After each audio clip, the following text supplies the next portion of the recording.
Welcome to Fax News. In less than 48 hours, 5,169,692 Nigerians who collected their permanent voters' cards, PVCs, are expected to vote in off-cycle governorship elections.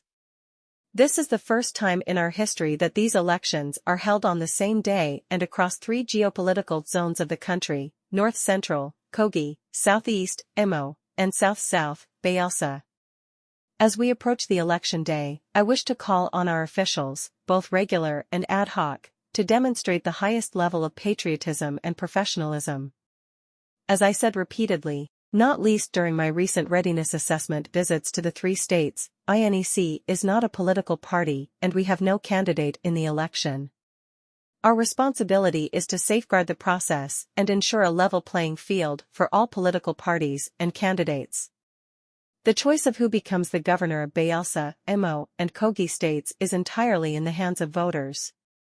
We have delivered all sensitive and non-sensitive materials for the elections. The Bimodal Voter Accreditation System, BVAS, have been configured for deployment to polling units as the only means of voter verification and fingerprint/facial biometric authentication of voters.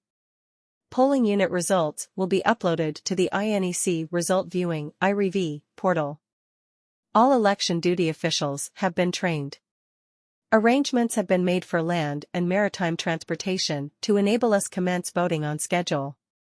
In spite of the extremely difficult terrain and physical infrastructure in some locations, we are determined to ensure that our officials are there waiting for voters rather than the voters waiting for our arrival.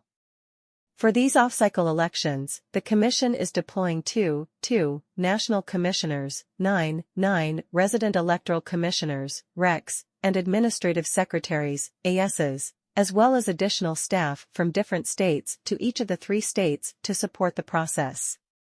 They will be deployed across the senatorial zones in the states.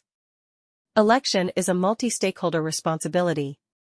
As with every election, lessons have been learned from recent elections. We will continue to ensure free, fair, and credible and inclusive elections, but INEC cannot do it alone.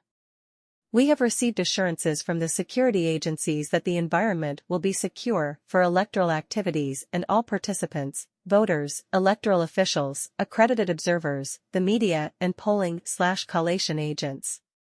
Political parties and candidates have signed the peace accord under the auspices of the National Peace Committee, NPC. Let us maintain the peace and play our roles conscientiously. By doing so, we shall continue to consolidate our democracy. Thanks for watching Fax News and subscribe to the channel.